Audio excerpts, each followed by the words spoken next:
ڕێز و سڵاو بێەوە بینەرانەوە گوێگرانی خۆشەویست هاتومەتەولاتان بۆ پێشکەشکردنی بەرنامەی لێکدانەوە هەڵوێست لە بەرنامەی لێکدانەوە هەڵوێستی ئەم جارشمان وەک هەموو جارێک چەند بابەتێکمان ئامادەکردو بۆتانە خوێنەوە. بابەتی یەکەممان بەناونیشانی عێراق لە بەردەم ئایندەی حکوومەتێکی فلیشدا. ئەم بابەتەش لەلایەن عوسمانی حاجی مارەفەوە ئامادەکراوە. یانزەی ئەم مانگە ماراسۆنی هەڵبژاردننی پەرلەمانی عێراق بەڕێکرا. ئەمەش لە کاتێکدایە کە دووبەرەکی قوڵ هەیە لە نێوان کوتلە سیاسیە شیعەکاندا کە هاوپەیمانی چوارچێوەی هەماهەنگی پێک دەهێنن. ململانەی دەسەڵات لە نێوان هەردوو کاندیدی شیعە بۆ سەرۆکوەزیران سوودانی و مالکی چڕتر بووەتەوە. بە دوای ئەم هەڵبژاردنەدا لە ئێستاوە کاردانەوەکانی زیاتر دەبینین، بە تایبەتی کە هیچ لایەنێکە نەیانتوانیوە دەنگی یەکلایەکەرەوە بۆ پێکهاتنی حکومەت بەدەست بهێنن. جگە لەوەش وە کوتلەیەکیش لە نێو چوارچێوەی هەماهەنگیدا ناتوانن پێکهێنەری حکومەت بن. ئەمە قوڵبوونەوەی ئەو قەیرانەیە کە پێشبینی دەکرا. عێراق دەچێتە قۆناغێکی ئەستیاری دانوستانەکانی نێوان لایەنەکان بۆ پێکهێنانی حکومەت، قۆناغێک کە زیاتر شاهیدی پەرەسەندنی گرژە سیاسیەکانە و مامەڵە و ئاڵوگۆڕی تۆمەت لە نێوان بلۆکەکاندا دەردەخات. ئەگەر ئەم قەیرانە بەردەوام بێت ئەوە دەتوانێت کاریگەری نەرێنی لەسەر دۆخی ژیانی خەڵک زیاتر کات، باگەرێکی زۆریشەوە ئاستی بێزاری و ناڕزایەتی بەرز دەکاتەوە، بە تایبەتی بەڵێنەکانی هەڵبژاردن بە خێرایی کاڵ دەبنەوە. ئێستا پێگەێنانی هاوپەیمانی لە نێوان لایەنە جیاوازەکاندا بووەتە پێویستێکی سیاسی. ئاکامیام هەڵبژاردنە پەرت و پەرش و بڵاوی هەمە لایەنەی نیشانداوە. ئەمەش بازاڕی دانوستانەکانی کردوتە ناچاریە. لیستە کێبڕکی کارەکان نوێنەرایەتی کۆمەڵک پەیوەندی تایفی و نەتەوەی جۆرا و جۆر دەکەن، لەوانە شیعە، سوننە، کورد و چەند کەمایەتیەک. بە گوێرەی ڕێکەوتنی ئەم پێکهاتانە لە دامەزراوەی سیاسەتی عێراقدا لە ماوەی 2 دەی ڕابردوودا ئەوەی بەرچاوە بە زۆری بلۆکی شیعە حکومەت پێک دەهێنێت. ئەوەی پێویستە لەم دۆخەدا سەرنجی بدەین ئەستەمە بلۆکە سیاسیەکانی بەشدا لە دانوستانەکانی پێگەێنانی حکومەت دەور و هەڵوێستی ئەمریکا پشتگوێ بخەن. واشنتۆن بەردەوام داوای داماڵینی چەک لەلایەنەکانی سەر بە ئێران دەکات، بەڵام هیچ کام لەم داواکاریانەش جێبەجێ نەکراون. هەڵبەتە دۆخەکە ئاڵۆسترە، بە تایبەتی کە ئەم گروپە چەکدارانە پەیوەستن بە زۆرێک لە پارتە شیعەکانەوە کە دەستکەوتی بەرچاویان لە هەڵبژاردنەکاندا بەدەستێنەوە. ئەمەش مانای دەوری سەرکەوتوی دەخالەتی کۆماری ئیسلامی ئێرانە لەم هەڵبژاردنەدا. لە هەمان کادا و بلۆکە میلیشیانەی سەر بە ئێرانن کورسی زۆرتریان بەدەستێناوە لە چاو هەڵبژاردنەکانی پێشوودا. بۆیە تاران ئەنجامی هەڵبژاردنەکانی عێراق بە فاکتەرێکی یەکلاکەرەوە بۆ ڕاگررتنی پرۆژەکانی ئەمریکا لە ناوچەکە مامەڵە دەکات و لە هەوڵی دەخاڵەتی زیاتری خۆیدایە. هەروەها ئێران هۆشداری داوە لەوە کە عێراق جارێکی دیکە بێتە گۆڕەپانی شەڕ ئەگەر بلۆکە سیاسیەکان ئەم قۆناغە بەباشی بەڕێوە نەبن. هەر بۆیە بلۆکە شیعەکانی نزیک بە تاران لە نێو گێژاوی ئەوەدان کە دەبێت کاندیدێک بۆ سەرۆکوەزیران هەبێت کە واشنتۆن قوبوڵی بکات. دیارترین تەوەرکە ئێستا زاڵ بووە بە سەردۆخەکەدا ئەو ئاڵۆزەیە کە ئەنجامەکانی هەڵبژاردن داوێتی بەدەستەوە و ئەو پرسیارە دەخاتە بەردەم هەر عێراقیەک ئەم گێژاوی ئەنجامی هەڵبژاردنەکان چۆن حکومەتی لێ پێکدێت.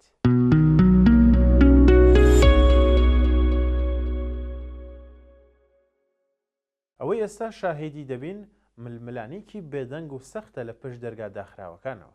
هێزە کاریگەرەکان تواناکانیان لە پشتی پەردەوە خەرج دەکەن بۆ گەیشتن بە ڕێگە چارەیەک لە پاراستنی هێزەکانیان و پێگەیان لە دەسەڵاتدا، چونکە دەرەک بەوە دەکەن کە دابڕینی ڕاستەوخۆ دوای پرۆسی هەڵبژاردن دەتوانێت پێگە و دەستکەوتەکانیان بخاتە مەتەرسیەوە.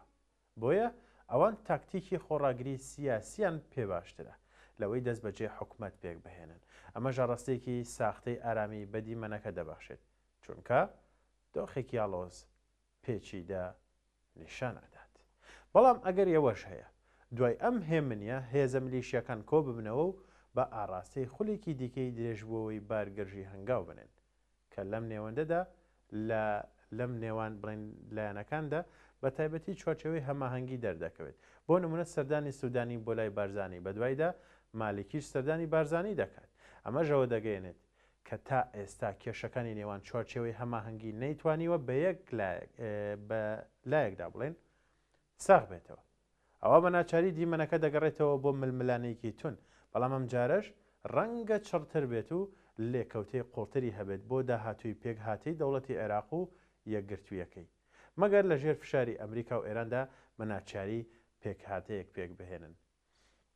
پێشبینی دەکرێت لە ماوەیەکی درێژخایاندا بەر لە پێکهێنانی حکوومەتی نوێی عێراق ئەم قۆناغا ئاڵۆزەی عێراق پێی تێپەڕ دەبێت ئەگەری هەڵوەشانەوەی بلۆکەکەی سوودانی بەدوور نازانرێت کە بە لیستی یاوەدانکردنەوە و گەشە پێدان ناسراوە، بە تایبەتی گەر لە دەرەوەی چوارچێوەی هەماهەنگی هاوپەیمانی تر پێک بهێنن.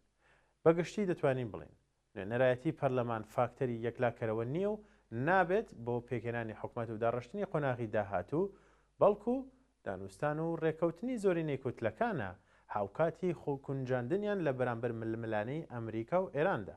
ئەمە تەواو سروشتی واقعی سیاسی عێراق و پێداویستیەکانی سیستەمی پەرلەمانی وڵاتێکە کە بە ئاڵادەستی هێزی میلیشای تایفی و نەتەوەیی دەناسرێتەوە.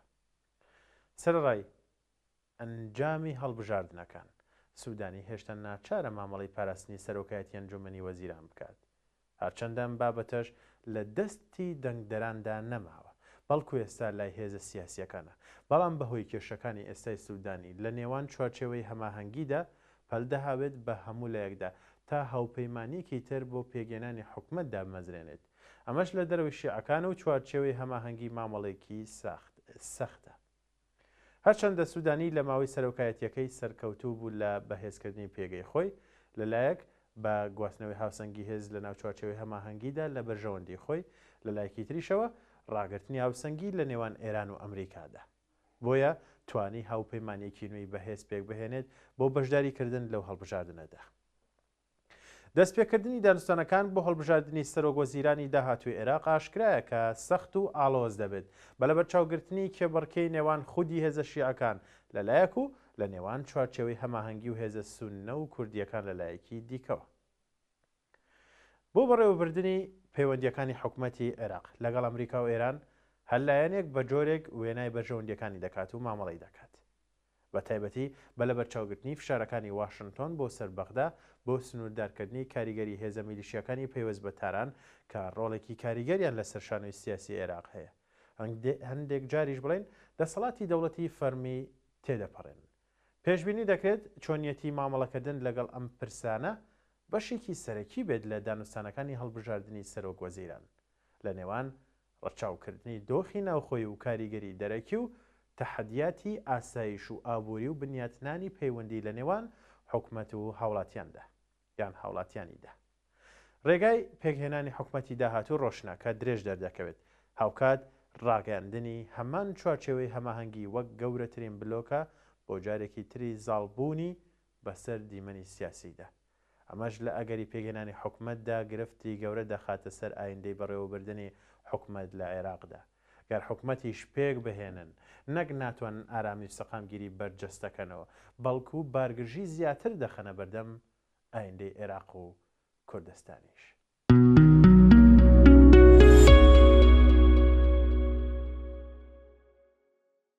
بابەتی دووەمیشمان بابەتێکە بەناونیشانی فاکتە بەهێزە سیاسی و ئابووری و ئەمنیەکانی پشت هێرشە موشکەکەی سەرحەقلی غازی کۆرمۆر. ئەم بابەتە لەلایەن کارمان لە تیفۆ نووسرابوو ڕوونکردنەوەیەکە سەبارەت بە هۆکارەکانی کە هێرشکراوەتە سەر غازی کۆرمۆر. فاکتە بەهێزە سیاسی و ئابووری و ئەمنیەکانی پشت هێرشە موشکەکە بۆ سەرحەقلی غازی کۆرمۆر بابەت یەکەمی فاکتی سیاسیە. پرۆژەی گازی کۆرمۆر سەر بە چەند کۆمپانیا و هاوبەشێکی نێودەوڵەتیە بە تایبەتیش ئەمریکا بۆ بەرهێنانی غاز هێرشەکەی ئەو ڕۆژەش بڵین دەگەڕێتەوە بۆ دروستکردنی فشار بۆ سەر هەرێم تا دیزاینی نوێی حکوومەتی نوێی عێراق لاسەنگ نەکات بەلایەک بەسەر لایەکی تردا.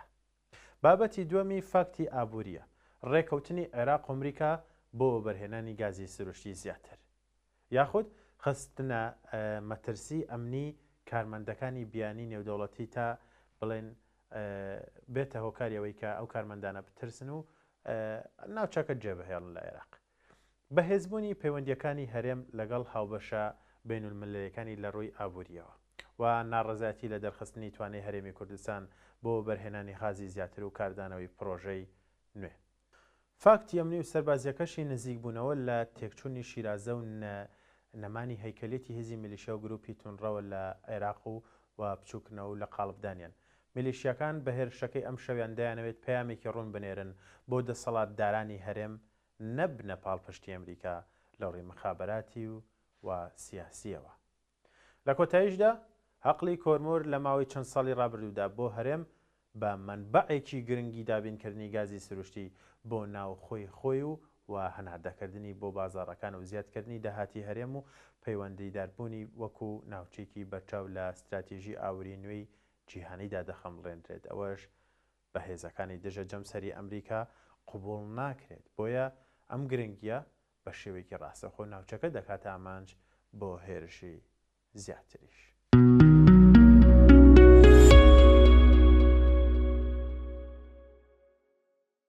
کۆتا بابەتیشمان بابەتێکە بە ناونیشانی خوێندنەوەیەک بۆ استراتیژی هێرشی موشەکی سەرکێڵگەی غازی کۆرمۆر. ئەم بابەتە لەلایەن سەردار عەزیزەوە نووسراوە. خوێندنەوەی استراتیژی هێرشی موشەکی سەرکێڵگەی غازی کۆرمۆر چەند ئاستێک لە خوێندنەوە وەردەگرێت. لە ئاستێکدا دەرئەنجامی ململانەی ناڕاستەوخۆی نێوان ئێران و ئەمریکایە. ئەمریکا چەندین ساڵە فشار دەخاتە سەر حکوومەتی عێراقی کە خۆی شیرە بڕ بکات لە غازی ئێرانی. بەڵام شیعی عێراق ئەمەیان ناوێ یان ناتوانن. هەمیشە حکوومەتە شیعەکانی عێراق بەهانەیان ئەوەیە کە پێویستیان بە غازی ئێرانیە و لە ناوخۆدا بەدیلی نییە. لەم ڕۆژەوە هەمیشە ئەمریکا ناچار دەکەن کە وەیڤەریان ڕێگە بدات بە عێراق هەتاوەکو غاز لە ئێران بکڕێت و پارەی بداتەوە. ئەمما مەڵێژ لە کرۆکی قەیرانی استراتیژی ئەمریکادایە بۆ دنیا و ڕۆژهەڵاتی ناوەڕاست. با سەرەتاش لە ئاستی باڵاوە دەست پێ بکەین. ئەمریکا خۆی بە ئیمپراتۆریەت نابینێت، بەو مانایە ناوێت ڕاستەخۆ هیچ شوێنێک داگیر بکات. بەڵام لە هەمان کاتدا کرۆکی استراتیژی ئەوەیە کە ئەم خۆی نایەوێت شوێنێک داگیر بکات، ئەوە مانای ئەوەش نییە کە ڕێگە دەدات کە هێزێکی تر داگیری بکات. بۆیە ڕێگری لاوانی تر لە کرۆکی سیاسەتی دەرەوەی ئەمریکادایە. ئەم ڕێگریە بە چەندین شێوازی جیاواز بڵێن بەرجەستە دەبێت، لە سەربازیەوە هەتا ئابووری و دیبلۆماسی و چەندین بواری تر. ئەمریکا بۆ ئەوەی خۆی لە جێگایەک نەبێت و کەسی تری نەیاری لەوێ نەبێت، هەوڵ دەدات کە سیستەمێک دروست بکات. ئەم بنیادنانی سیستەمە بە شێوازی جیاواز بەرجەستە بووە و هەر لە سەردەمی جەنگی سەردەوە هەتا سەردەمی لیبرالیزم و ئێستاش لە عێراقدا سەرەتا هەوڵی دەدا لە ڕێگای دیموکراسیەوە ئەمە بەرجەستە بکات. بەڵام دیموکراسی عێراق سەر بە بڵێن هەر بە ناو دیموکراسیە، ئەوەش ئەوەی بڕوای وا هەبێ کە خەڵک حاکمن لە عێراقدا ئەوە وەزعی باش نییە. ئەمریکا دەوێت لە ڕێگای سیستەمێکی فرە ئاست و فرە ڕەنگەوە ڕێگری بکات لە ئێران لە عێراقدا بە بێەوەی خۆی بیەوێت ڕاستەوخۆ و کارە بکات. لەم پێناوەدا دەیەوێت عێراق پرۆکسیەکانی ئێران لاواز بکات یان نەیانهێڵێت. دەیەوێت عێراق بێت بە خاوەن سەربەخۆیی وزەی خۆی، هەروەها هەنگاوی تر. بەڵام ئەم پرۆسی ئەمریکیە سەرکەوتوو نییە، چونکە عێراق نەدەتوانێت نەدەیەوێت هەروەها فشاری ئەو تۆی لەسەرە. ئێران و هاوڵەکانی لە عێراق سیستەمێکی دژ بە سیستەمی ئەمریکیان دامەزراندووە کە لە ئاستی سەربازی حکومی و جۆری جیاوازی هێز و توانای دارایی و لاوەزکردنی نێرەکانیان ناهێڵن ئەمریکا سیستەمەکەی جێبەجێ بکات. لەدانی کۆرمۆر یەک لە دوای یەک بۆ ڕێگریە لە زیادکردنی توانای بەرهەمهێنان لەو کێڵگەیە، هەتا بەهانەی ئەوە نەبێت کە عێراق خۆی غازی پێویستی بۆ دابینکردنی کارەبا هەیە. بۆیە دەبێت لە ئێرانەوە هەوردە بکات. بەڵێ بینەرانی خۆشەویست لێرەدا هاتیینە کۆتایی بەرنامەی لێکدانەوە هەڵوێستی ئەم جارەش تاوەکو بەرنامەیەکی تر هەر شاد بن.